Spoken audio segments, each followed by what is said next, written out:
Les gars, apparemment il y a une Formule 1 garée en plein Bordeaux, je vais essayer d'aller la trouver.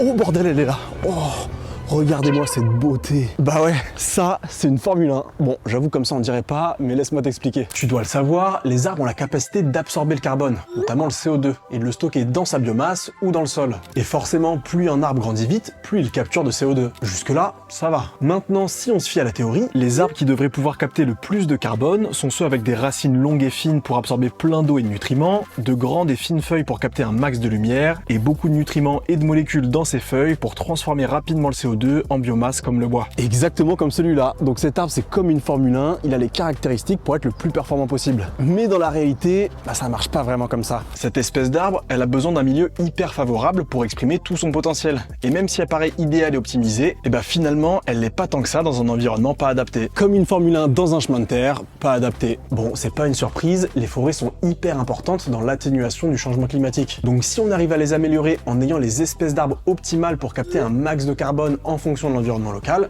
c'est royal. Et bien justement, le projet Carton mené par le labo ISPA, une unité mixte de recherche INRAE et Bordeaux Sciences Agro et financé par l'Agence nationale de la recherche, a pour but d'identifier quelles espèces sont les plus efficaces en fonction du milieu. Les chercheurs ont analysé des forêts partout dans le monde et ont observé que ce sont les arbres les plus frugaux et résistants au stress qui se montrent généralement les plus efficaces et que leur performance dépend en effet de l'environnement. L'étude vient d'être publiée dans la prestigieuse revue Nature et représente une avancée dans la lutte contre le dérèglement climatique. Pour en savoir plus, retrouvez les résultats dans la description et surtout, partagez cette vidéo pour sensibiliser autour de vous.